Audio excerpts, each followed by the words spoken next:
కార్లో ఎక్కిచ్చారా? ఎక్కించి ఎక్కడ తీసుకెళ్లారు? కారులో ఎక్కించి ఇంకా ఆంధ్ర నుంచి, అదే చెన్నై నుంచి ఆంధ్ర వైపు కారు తిప్పిండ్రు. అంటే ఇంకా కళ్ళకు గంట కట్టేసిండ్రు కదా, వాళ్ళు ఎక్కడ అనేటువంటిది, ఎక్కడికి తీసుకుపోతున్నారు అనేటువంటిది ఫస్ట్ ఏం అర్థం కాలేదు. కానీ దాంట్లో ఉన్న ఆఫీసరు చాలా మంచిగానే, ఏం సాగర్ గారు బాగున్నారా, ఇట్లా ఈ పదాలతోన చాలా మంచిగానే మాట్లాడుతూ వచ్చిండు. ఎక్కడ ఒక తిట్టు పద్ధతి కానీ ఇంకోటి కానీ ఏదే రకమైనటువంటి వల్గర్ లాంగ్వేజ్, సాధారణంగా పోలీస్ అంటే వల్గర్ లాంగ్వేజ్ అన్నట్టు యూజ్ చేస్తూ ఉంటారు. ఎక్కడ కూడా యూజ్ చేయలే అట్లా, చాలా మంచిగా మాట్లాడుతూ. కాకపోతే కళ్ళకు గంతలు కట్టేసి ఉన్నాయి కాబట్టి నాకు తడ దగ్గరికి వచ్చిన తర్వాత, తడ అంటే తడ కాదు, అది మన లాస్ట్ బౌండరీ. ఆ బౌండరీ దగ్గర పక్కన ఉన్నటువంటి ఆఫీసర్కి ఒక అతను చెప్తున్నాడు, మన బౌండరీ దగ్గరికి వచ్చినాము అన్నట్టుగా. బోర్డర్ కాబట్టి ఆ టైంలో నాకు చెన్నై ఏరియా నుంచి ఆంధ్రలోకి అడుగు పెడుతున్నట్టుగా అర్థమైంది. ఇంకంతే. ఇంకా తర్వాత ఆంధ్రాలో ఎక్కడికి వచ్చినాము, ఎక్కడ తిరిగినాము అనేది కూడా ఏం లేదు. దాదాపు దగ్గర ఒక 8-9 గంటల పాటు కంప్లీట్గా ప్రయాణమే. ఈ 8-9 గంటల కాలంలోనే మొత్తం ఏది ఇంట్రాగేషన్ కూడా.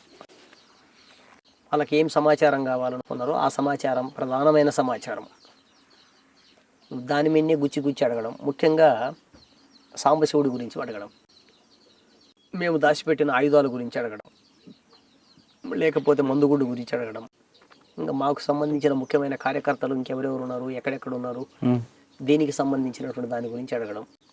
ఇట్లా ఇంట్రాగేషన్ అనేటువంటిది చేసుకుంటూ దాదాపు 7-8 గంటల పాటు కంప్లీట్గా తిప్పిండ్రు. తెల్లవారుజామున 3-4 గంటల తర్వాత ఒక రూమ్లో తీసుకెళ్ళిండ్రు. అక్కడ వెహికల్ దింపిండ్రు. వెహికల్ దింపి 1 గంట 2 గంటల సేపు ఏదో మాట్లాడిండ్రు, ఆ విషయాలు ఈ విషయాలు. తర్వాత మళ్ళీ వెహికల్ ఎక్కించిండ్రు. వెహికల్ ఎక్కించి డ్రెస్ మార్చుకోమని చెప్పేసి అనే యాంగిల్లో ఈ ప్యాంట్ షర్ట్ తిప్పేసి ఇంకోటి వేసుకో అని చెప్పేసి అని మాట్లాడిండ్రు. సో అక్కడి నుంచి ఇంకా కొంత దూరం ప్రయాణం చేసిన తర్వాత 1 గంట గంటన్నర తర్వాత పాండురంగారెడ్డి సాగర్ అంటే బహుశా నాకు తెలిసి ఎవరో ఒక ఆఫీసర్ మాట్లాడిండు ఫోన్. సార్ సిగ్నల్ తక్కువ వస్తుంది సార్ అని చెప్పేసి అవతల అతను మాట్లాడుతున్నాడు. సిగ్నల్ తక్కువ వస్తుంది అంటే ఏ ఏరియా ఉండొచ్చు అని చెప్పేసి నేను ఎక్స్పెక్ట్ చేస్తూ వస్తున్నా. అంటే సో ఏదో ఒకటి ఫారెస్ట్ ప్రాంతం అయి ఉండొచ్చు అని అనుకుంటున్నా. ఏం ఆలోచిస్తున్నావు? సరెండర్ అవుతావా, చనిపోతావా? రెండే. నువ్వేం చేస్తావు చేసి సార్, నేను సరెండర్ కాను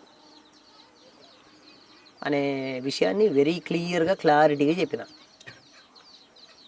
మీరు ఏమైనా చేసుకోండి, నేనుగా సరెండర్ కాను. ఈ సరెండర్ కాను అనేటువంటి పదం ఏదైతే ఉందో పోలీస్ ఆఫీసర్స్కి అస్సలు జీర్ణం అవడంలే. సరెండర్ కాకపోతే సస్తమంటారు. రైట్, చంపేసేయి. నువ్వు నన్ను పట్టుకున్నది సంపాదన కోసమే కదా. జరుగుతున్న యుద్ధంలో సావు అనేటువంటిది ఎప్పుడో చచ్చిపోతానని అనుకున్నాను నేను. నువ్వు సంపాదనుకుంటే చంపేసేయి అని నేను ఎప్పుడైతే రియాక్ట్ అయినో, నువ్వు చెప్తే వినేవాడివి కాదరా, నువ్వు సావడానికి సిద్ధపడుతున్నావు అనేటువంటి పద్ధతిలో మాట్లాడి కొద్ది వల్గర్గానే.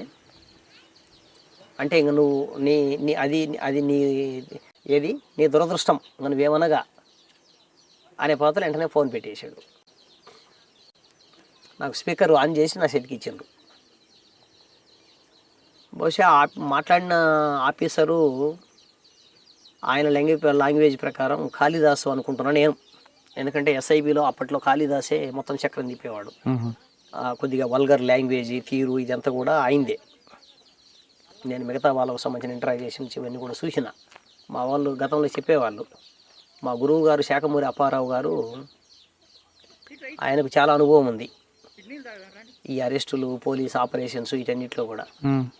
అరెస్టునైన మా మిత్రులందరూ కూడా కాళిదాసు గురించి ప్రత్యేకంగా చెప్పేవాళ్ళు, ఏ పద్ధతుల్లో వ్యవహరిస్తాడు అని.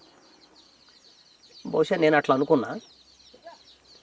జస్ట్ కొద్దిసేపటికి వాళ్ళు ఇంకొద్దిగా లోపలికి ఇంకొక అరగంట తర్వాత మళ్ళీ నాకు బాగా ఈరుని వస్తూ ఉన్నాయి, అవకాశం ఇవ్వడంలే, ఇక్కడే పోసుకో అంటారు. అవకాశం రావడంలే. ఉమ్. సరే ఇంక అట్లా బాగా బాధపడుతూ లాస్ట్కి ఇంకేముంది, ఒక 5-10 నిమిషాలు నువ్వు చనిపోతావు, నీ చివరి కోరిక ఏదో చెప్పు అన్నాను. నా చివరి కోరిక సపరేట్గా ఏం లేదు సార్.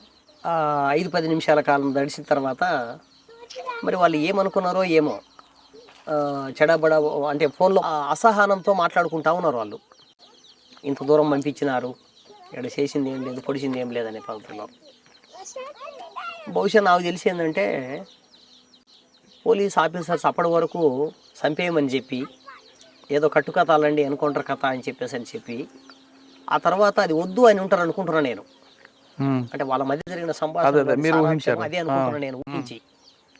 ఎందుకంటే డ్రెస్సును చేంజ్ చేయించారు, నీ చివరి కోరిక ఏదో అడుగు అన్నాడు. చివరి కోరికలు నాకేమి లేవు విడిగా అన్న. ఇట్లా జరిగిన తర్వాత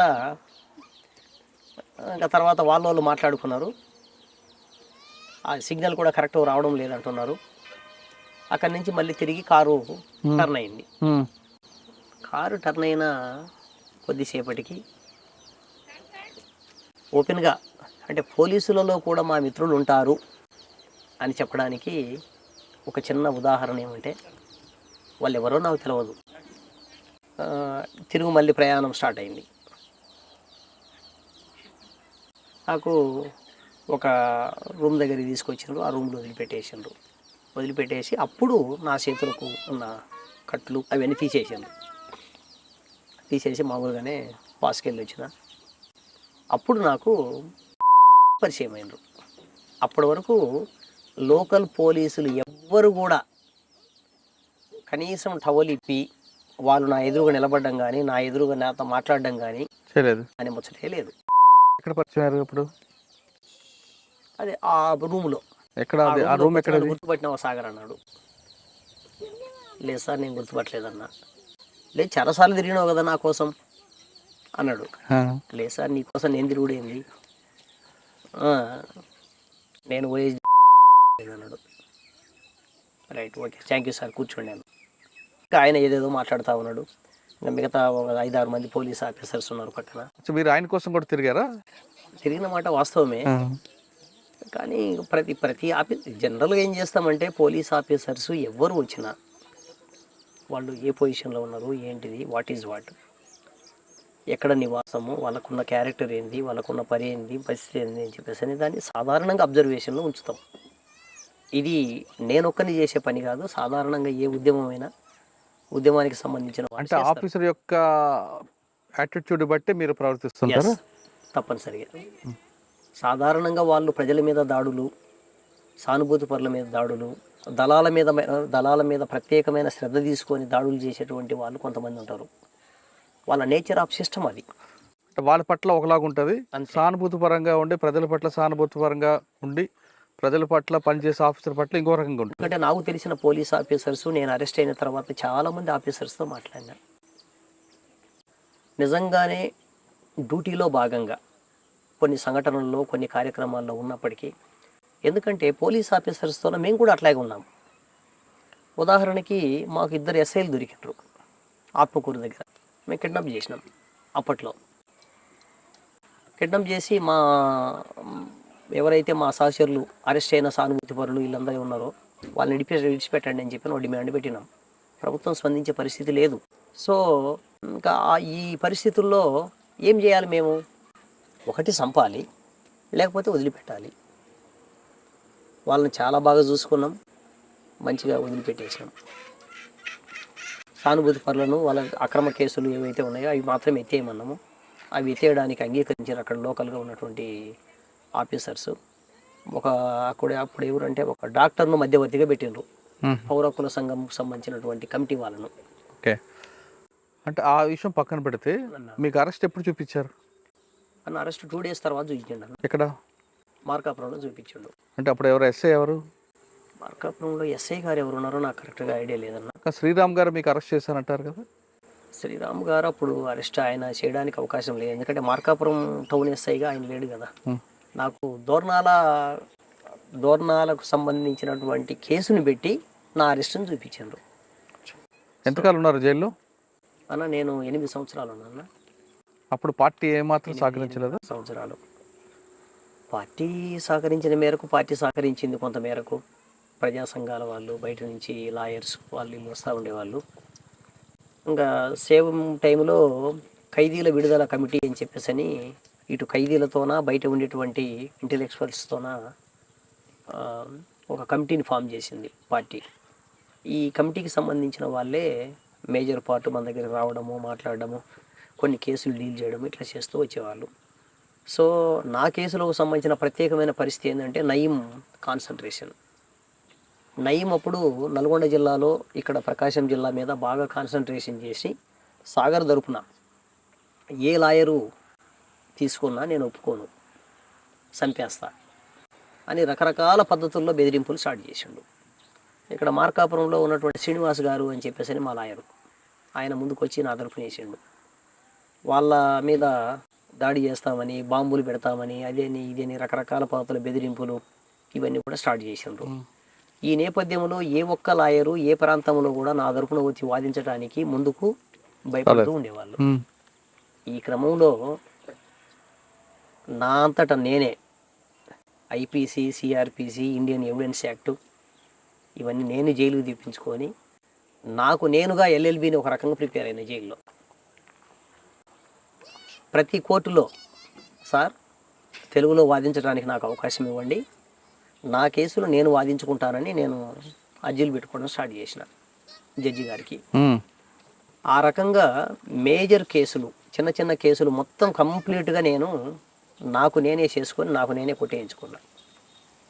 అన్న ఈ క్రమంలో మీకు నచ్చిన పోలీస్ ఆఫీసర్ చెప్పండి. నాకు నచ్చిన పోలీస్ ఆఫీసరు అంటే అప్పట్లో ఇక్కడ సిఐగా పనిచేస్తున్నాడు అన్న, ఎస్ఐగా అక్కేశ్వరరావు అని. అక్కేశ్వరరావు ఇప్పుడు సిఐ. బహుశా మొన్న ఈ మధ్య కాలంలో ఎప్పుడో యాక్సిడెంట్ జరిగిందని కూడా నేను విన్నా పేపర్లలో. అంటే సాధారణంగా పోలీసు సంబంధించినటువంటి వేషభాషలు, దానికి సంబంధించిన ఏది ఆ ఐడియాలజీ దాంట్లో మొత్తంగా మార్పు అని నేను అన్ను, కానీ కొద్దిపాటి చిన్న మార్పు. ఆయన ఇక్కడ సిఐగా ఉన్నాడు, ఇక్కడ ఫస్ట్ ఎస్ఐగా ఉన్నాడు, దోర్నాలి ఎస్ఐగా. దోర్నాలి ఎస్ఐగా ఉన్నటువంటి రోజుల్లో ఆయన రకరకాల జిత్తులు వేసిండు. అయితే ఆయనకు ఎస్సీ సామాజిక వర్గం నుంచి వచ్చిండు, పల్నాడు ఏరియా. కొంత నాకు అవగాహన ఉంది. తర్వాత ఆయననే ఇక్కడ నుంచి గిద్దలూరు ట్రాన్స్ఫర్ అయ్యిండు. గిద్దలూరు ట్రాన్స్ఫర్ అయినప్పుడు ఆయన అక్కడ లోకల్గా ఉన్నటువంటి పెత్తందారులకు వ్యతిరేకంగా ఎక్కడో చిన్న కార్యక్రమం, సాధారణంగా పోలీస్ ఆఫీసర్స్ పెద్దగా ఏం చేస్తారు, ఎక్కడో వాళ్ళు చెప్పినటువంటి దాన్ని చిన్న సంఘటనలో వాళ్ళు చేయలే. ఈ చేయకపోవడం అనేటువంటిది వాళ్ళ కోపం పెంచింది. అందులో భాగంగా ఎస్ఐ మీద వ్యతిరేకంగా రకరకాల నిరసన కార్యక్రమాలు ఇవన్నీ చేస్తూ ఉన్నారు. కరెక్ట్గా అదే సందర్భంలో రాజశేఖర రెడ్డి గారు అధికారంలోకి రావడం, ఇక్కడ ఉన్నటువంటి మొత్తం రాజకీయ నాయకులంతా కూడా పెత్తనం చేస్తూ ఉండడం, మాట తప్పి శాంతి భద్రతల సమస్య కాదు, ఇది సామాజిక సమస్య, నేను పరిష్కరిస్తానని చెప్పేసిన రాజశేఖర రెడ్డి ఒక రకంగా దొంగలాగా తిరిగి మళ్ళీ యుద్ధాన్ని మొదలుపెట్టి ప్రజల మీద దాడులు ఇవన్నీ కూడా స్టార్ట్ చేసాడు. ఈ నేపథ్యంలో మనం కూడా కౌంటర్ స్టార్ట్ చేసినాం. ఈ కౌంటర్ స్టార్ట్ చేసినప్పుడు మనము ఒక రాజకీయ నాయకుడిని యాక్షన్ చేసినాం. ఎవరైనా? ప్రతాప్ రెడ్డి అన్న. ప్రతాప్ రెడ్డి ఇక్కడ కంచిపల్లె పక్కన, ఆయన కాంగ్రెస్ పార్టీలో కొద్ది క్లియర్ రోల్ ఉంది. మీరు బయటకు వచ్చిన తర్వాత లోపల సంగతి నేను చెప్పేది, లోపల సంగతి అరెస్ట్ కాక ముందు భాగం. ఆ క్రమంలో ఆ పోలీస్ ఆఫీసర్ మీద మొత్తం ఆయనే చేయించినాడు అన్నట్టుగా పన్నారు వాళ్ళంతా. వాస్తవంగా ఆయనకి ఎటువంటి సంబంధం లేదు, ఆయనకి ఎటువంటి సంబంధం లేదు అని నేను తర్వాత మళ్ళీ స్టేట్మెంట్ ఇచ్చిన. తర్వాత నేను బయటకు వచ్చిన తర్వాత ఇక్కడ కర్నూలుకు సంబంధించిన ఒక ఏఎస్పీ గారితో మాట్లాడినా. అన్న మీరు జైల్లో దాదాపు 8 సంవత్సరాలు ఉన్న తర్వాత కొన్ని ప్రజా సంఘాలు వాటి ద్వారా మీరు లాయర్గా మారి కొన్ని కేసులు మీరే వాదించుకొని బయటకు వచ్చారు. వచ్చిన తర్వాత అప్పటికి మీతో పాటు లోపలికి వెళ్ళిన మీ కుటుంబ సభ్యులందరూ ఒక్కొక్కరి దగ్గరికి వచ్చారా? నా 2014 ఫిబ్రవరి చివరిలో నేను రిలీజ్ అయింది. అయితే 2014 నాటికే పార్టీకి సంబంధించినటువంటి పార్టీ లోపటి నుంచి మా చెల్లెళ్ళు మిగతా వాళ్ళందరూ కూడా బయటికి రావడం అనేది జరిగింది. వాస్తవంగా మార్చి నాటికి ఫిబ్రవరి అంటే జనవరి నాటికి వచ్చేసిండ్రు. నవంబర్ డిసెంబర్లోనే స్టార్ట్ అయ్యి బయటకు వచ్చేసిండ్రు. ఇంకా జనవరిలో కొంతమంది పోలీస్ ఆఫీసర్స్తోన వాళ్ళతోన వీళ్ళతోన కూడా మన వాళ్ళు మాట్లాడిండ్రు. అప్పటి వరకు కంటిన్యూగా నా మీద కేసులు పెడుతూ వచ్చారు. కేసులు కొన్ని కొట్టేసినారు అంటే మళ్ళీ ఇంకో కేసు మళ్ళీ స్టార్ట్ చేస్తారు. అట్లా వాళ్ళు ఒక తప్పుడు కన్ఫెషన్ స్టేట్మెంటు మధ్యవర్తి నామా అని చెప్పేసి దాంట్లో దగ్గర దగ్గర ఒక 120, 130 కేసులు రాసుకొని సంఘటనలు వీటన్నిటిలో సాగర్ ఉన్నాడు అని చెప్పేసి దాన్ని చూపించగలరు. ఒకవేళ అటువంటిది ఆ కన్ఫెషన్ స్టేట్మెంట్ లేకపోయినా కూడా ఇంకొక దాన్ని ఎక్కడో సృష్టించి ఎవడో చెప్పినాడు అని చెప్పేసి ఒకదాన్ని మళ్ళీ లింకు చేసి, అంటే దీనికి ఒక చిన్న ఉదాహరణ ఏమంటే డిఎస్పి గారు నాతోన సమావేశం వేసిండు. ఆయన ఏం చేసిండు అంటే జైల్లో నేనున్న కాలంలోనే చివరి దశలో ఆయన నాతో మాట్లాడాలనుకున్నాడు. ఎందుకో పిలిపించిండు, వెళ్ళినాం ఎస్కట్టుతోనే తీసుకెళ్ళిన రాడికి. సాగర్ 7 సంవత్సరాల కాలం గడిచిపోయింది, జైలు జీవితం. నిన్ను చంపాలనుకుంటే అప్పట్లోనే చంపేటోళ్ళం. సరే, ఆ రోజు ఉన్నటువంటి ఉద్యమ పరిస్థితి, సావులు బతుకులు అనేటువంటి, ఇప్పటికైనా నువ్వేం ఆలోచిస్తున్నావు? ఏం లేదు సార్, మీరు ఏదో కేసులు పెడతా ఉన్నారు, నడుస్తూ ఉంది అంటే జైలు జీవితంలో నీకేం పెద్ద బాధ అనిపించడం లేదా? జైలు జీవితం వాస్తవంగా ప్రజల మధ్య లేకుండా చేయడము అనేటువంటిది పెద్ద బాధే. కానీ జైలు లోపల కూడా ఖైదీలతో సమావేశాలు ఏర్పాటు చేసి పోరాటాలు చేస్తున్నాం సార్. అక్కడ కూడా మీరు జైలు అధికారులను కనుక్కోండి అంటే ఏం మార్పు రాలేదా నీతో? ఈ యాంగిల్లో మాట్లాడిండు. మాట్లాడి ఫైనల్గా ఆయన ఏం చెప్తాడు అంటే, నా ముందు ఒక 6 నిమ్మకాయలు పెట్టిండు టేబుల్ మీద. అంటే జనరల్గానే ఉన్నాయి ఆడ. చూడు సాగర్, ఈడ 6 నిమ్మకాయలు ఉన్నాయి, కాదు 60 నిమ్మకాయలంట. కాదు అనేవాడు ఎవడన్నా చెప్పగలడా? అంటే ఈ సమాజంలో పోలీస్ చెప్పిందే వేదం. ఆఫీసర్గా నేను ఏం ఫైనల్ చేస్తే, ఏం ఆర్డర్ ఇస్తే అదే కింద వాళ్ళు అమలు జరుపుతారు. ఓకే, కాబట్టి ఆలోచించుకో, నువ్వు నీ జీవితకాలం అంతా నువ్వు జైల్లోనే ఓన్లీ రిమాండ్ ఖైదీగానే బతికిపోతావు. నీ మీద ఎక్కడ శిక్షలు పడవు. సాక్షులు ఎవరు వస్తారు? ఎందుకంటే మేము పెట్టిన కేసుల్లోనే ఒక అబద్ధం కేసులు ఉన్నాయి, తప్పుడు సాక్ష్యాలు ఉన్నాయి. కాబట్టి అవన్నీ గెయిన్ అయ్యి నీకేమిదో శిక్ష పడుతుందని మేము అనుకోవడంలే. కానీ రిమాండ్ ఖైదీకి మాత్రం వస్తాం. రిమాండ్ ఖైదీగా మాత్రం నేను కంటిన్యూగా ఉంచగలం. మీరేమన్నారు ఇప్పుడు? కాబట్టి 6 నిమ్మకాయలను 60 నిమ్మకాయలు చేయగలను, లేకపోతే 12 నిమ్మకాయలు చేయగలను. అంటే ఎన్ని కేసులైనా పెట్టగలను, తగ్గించగలను, అది నా ఇష్టం. సో మీరు ఆలోచించి నాకు చెబితే నేను మీ పట్ల సానుభూతితో వ్యవహరిస్తా. ఒక రకమైనటువంటి బెదిరింపు ఇది. అంటే ఏం చేయమంటారా మీకు ఆయన? ఏం లేదు, నువ్వు సరెండర్ స్టేట్మెంట్ జైలు నుంచి సరెండర్ స్టేట్మెంట్. ఇక భవిష్యత్తులో నేను ఉద్యమం గురించి, సమాజం గురించి ఆలోచించను, నా బతికేదో నేను బతుకుతాను అని చెప్పేసి అని చెప్పు. ఆ ఒక్కటి చాలు నాకు. తర్వాత ఇట్లా నడుస్తూ ఉన్నది. తర్వాత మన వాళ్ళు డిసెంబర్, నవంబర్ కల్లా మన వాళ్ళు ఆల్రెడీ పార్టీలో నుంచి బయటికి రావడానికి, ఉద్యమం ఎదుగుదల సక్రమంగా ఉండడం లేదు అని, పార్టీ కరెక్టు ఆపరేషన్స్కు సంబంధించిన లేదా నిర్ణయాలకు సంబంధించిన ఎత్తుగడల రీత్యా సరైనటువంటి నిర్ణయాలు తీసుకోవడం లేదు అనేటువంటి రకరకాల అభిప్రాయాలు ఉన్నాయి. తర్వాత నేను కూడా జైలు నుంచి నాదైన పద్ధతుల్లో ఒక థియరిటికల్ ఒక ప్రతిపాదన రాసి పంపించిన. అంటే మీరు అన్నట్టుగా బుల్లెట్ బ్యాలెట్, ఈ బుల్లెట్ బ్యాలెట్కు సంబంధించినటువంటి దాన్ని జాగ్రత్తగా మనం సమన్వయం చేసుకోవాలి. పార్టీకి సంబంధించినటువంటి ఫోర్ ఫ్రంట్లో ఉండేటువంటి లీడర్స్ ఎవరైతే ఉన్నారో మనకంటూ ఒక ప్రజాప్రతినిధులు లేరు. సో ఇట్లా లేకపోవడం వల్ల అజ్ఞాతంలో ఉన్నటువంటి పార్టీ మీద ఆధారపడే మొత్తం నిర్ణయాలు, మొత్తం ఆర్గనైజేషన్ నడవాలంటే అది సాధ్యం కాదు. బయట ఉన్నటువంటి కేవలం ఫ్రంటల్ ఆర్గనైజేషన్స్ అనేటువంటి మాత్రమే వాటి మీద ఆధారపడి మనం అట్లా కరెక్ట్ కాదు అని చెప్పేసి అనేది ఒక ప్రతిపాదన. మీరు కూడా రాశారు లెటర్ పార్టీకి? నేను రాసిన. పార్టీ నుంచి ఏమైనా వచ్చింది సమాధానం? కరెక్ట్ కాదని చెప్పిండ్రు. అంటే పార్టీ ఐడియాలజీ ఏదైతే ఉందో ఎత్తుగడల రీత్యా మనం ఎలక్షన్స్ను మనం వ్యతిరేకిస్తున్నాము. ఎత్తుగడల రీత్యా వ్యూహాత్మకంగా మనం ఎలక్షన్స్ను వ్యతిరేకించడం లేదు. ఎత్తుగడల రీత్యా ఈనాడున్నటువంటి పాలక వర్గాలు తప్పుడు పద్ధతుల్లో ఎన్నికల నిర్వహణ అనేటువంటి కొనసాగుంది కనుక ఈ పరిస్థితుల్లో మనం బ్యాలెట్ ద్వారా రాజ్యాధికారాన్ని హస్తగతం చేసుకోవడం అనేది అంత ఆషామాషి వ్యవహారం కాదు, అది నిలవదు కూడా అనేది పార్టీ అవగాహన, అంటే సెంట్రల్ కమిటీది. సో అదే అభిప్రాయాన్ని కిందకు తీసుకొచ్చారు. దాని మీద కొంత డిబేట్ చేసే వాళ్ళము అప్పటికి ఒకరిద్దరం ఉన్నాము. తర్వాత అమరుడైనటువంటి చనిపోయిన రవికుమారు మా స్టేట్ కమిటీ మెంబరు, ఆయన గుంటూరు జిల్లా కార్యదర్శిగా ఉన్నాడు. ఆయన కూడా ఒక ఆల్టర్నేటివ్ అఫిడవిట్ను పెట్టిండు, అంటే ఒక ప్రపోజల్ను. ఈ ఎత్తుగడల్లో మనం మార్పులు చేసుకోవాలి, ఎత్తుగడల్లో మార్పులు చేసుకోకపోతే అనేక మంది కామ్రేడ్స్ అమరత్వం మనకు మిగులుతుంది, పోరాటాలు అనేటువంటి చరిత్రలో చెప్పుకోవడానికి మిగిలిపోతున్నాయి. కానీ ఇప్పుడు ఏం చేయాలి, ఇప్పుడు ఉన్నటువంటి పరిస్థితి ఏంది అని చెప్పేసి అనేటువంటిది మనకు దక్కకుండా పోతుంది.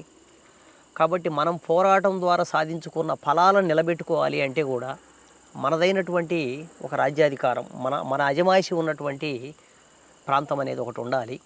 అట్లా ఉండాలి అంటే మనకంటూ కొంతమంది ప్రజాప్రతినిధులు రాజ్యాంగంలో లేకపోతే మనకున్నటువంటి ఎన్నికల మేనిఫెస్టోలో అది ఎంత తక్కువ సాధ్యమైనా అంత తక్కువ మేరకైనా మనం ఉపయోగించుకోవాలి అనేటువంటి కోణంలో ఆయన కూడా ఒక ప్రతిపాదన పెట్టిండు. అయితే అది కూడా ఒక నోటుగా పెడితే అది అట్లా ఆగిపోయింది.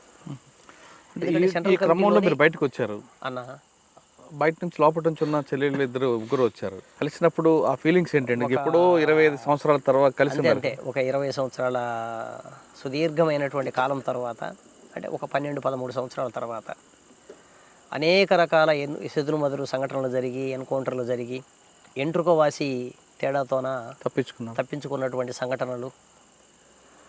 ఎందుకంటే జైల్లో నుంచి పేపర్లు చూస్తూ ఉండేవాళ్ళము. మనకు పేపర్లలో కూడా మనకు వచ్చినటువంటి మన వార్తలు ఏమనంటే మా కటింగ్ చేసి పంపేవాళ్ళు. మేము ఆ కటింగ్ చేసి పంపినటువంటి దీన్ని కూడా మళ్ళీ దొంగతనంగా ఎక్కడో అన్వేషణ చేసి సంపాదించుకోవాలి.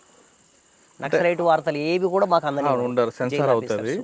మీరు జైల్లోంచి బయటకు వచ్చిన తర్వాత అప్పుడు అమ్మ నాన్న మీ బాల్యం అంత గుర్తుకొచ్చిందా అన్న? సాధారణంగానే గుర్తుకొస్తుంది కదా, అంటే మానవ అతీతులమేం కాదు కదా.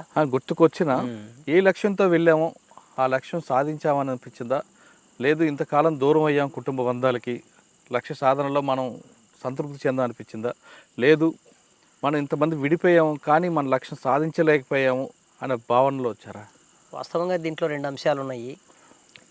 ఒక పక్కన ఇందాక నేను చెప్పినట్టే కొన్ని పదుల సంఖ్యలో అమరులైనటువంటి నేపథ్యం. చాలామందిని మేము రిక్రూట్ చేసి పార్టీలోకి తీసుకొచ్చి వాళ్ళతోట తుపాకీ ట్రైనింగ్ల దగ్గర నుంచి రాజకీయ క్లాసుల వరకు అనేకం చెప్పుకుంటూ వచ్చినటువంటి వాళ్ళం. చాలామంది వాళ్ళందరూ అమరులైనరు, వాళ్ళ తల్లిదండ్రులకు వాళ్ళు దూరం అయినరు. కాబట్టి ఆ విషయాలు గుర్తుకొస్తే చాలా మనసుకు బాధ అనిపిస్తుంది. అంటే మీరు అందరూ కలిసారని ఆనందం కన్నా మన కుటుంబం, అంటే మన అనుకునేటువంటి కుటుంబంలో నుంచి 1-2 సంఘటనలు, ఒక పక్కన అమ్మ, ఇంకో పక్కన మా సాసేరి లక్ష్మి, అట్లాగే మా బావ జీవన్, ఇలా ముగ్గురిని మేము కోల్పోయినాం. ఇది మన కుటుంబం నుంచి ప్రత్యక్షంగా జరిగినటువంటి నష్టం. దీంతోపాటు ఇంకా మనకు బాగా అవినాభావ సంబంధంలో ఉన్నటువంటి మా గురువులు లాంటి వాళ్ళు శాఖమూరి అప్పారావు గారు కావచ్చు. ఎందుకంటే శాఖమూరి అప్పారావు అన్న అనుక్షణం మాతో పాటు ఉండి ఉద్యమాన్ని నడిపించిన వ్యక్తి. మా కంపెనీలో ఆయన నిరంతరం మాతోనే ఉండేవాడు రాష్ట్ర కమిటీ నుంచి. అట్లా ఆయన జైలు నుంచి బయటకు వచ్చిన దగ్గర నుంచి బహుశా కంటిన్యూగా చివరి వరకు కూడా మాతో పాటు ఉన్నటువంటి వ్యక్తి. ఆయన అమరత్వం, ఆయనతో పాటు ఇంకా అనేక మంది నాయకులు, ఇవన్నీ గుర్తుకొచ్చాయి. ఈ నేపథ్యంలో మన కుటుంబం కలవడం అనేది ఒక రకంగా అదృష్టం, ఒక రకంగా ఒక సంతోషకరమైన అంశమే.